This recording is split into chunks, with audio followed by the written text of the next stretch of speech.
Hi friends, आज मु कखारु फूल भजा पर रेसिपी तैयारी करने जाऊँगी।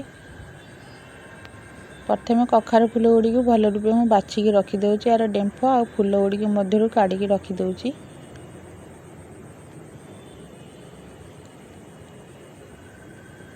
यापर या भल रूपे धोईक गोटे जाली साइज छाणिया रखिदे। यापर मु 4-6 चामच चाउल चूना, 4-6 चामच बेसन, लंका गुंड, धनिया गुंड, जीरा गुंड, अदा रसुण पेस्ट आ पियाज और स्वाद अनुसार लुण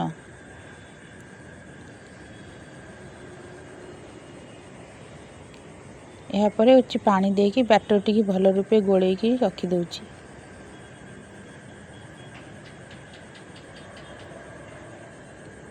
यह हो मु जोड़े फूल को मझे देकी बैटर मध्य कखारु फूल टी देकी भल रूपे गोले दूची।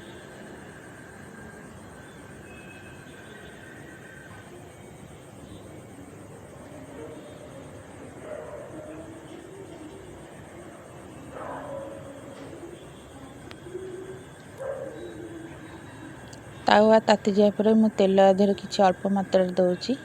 यापर मुझे कखारु फूल टी यापर मध्य पकईकी यहीपरी भाग 4टी कखारु फूल मु पकईकी आपको भाजी दूची।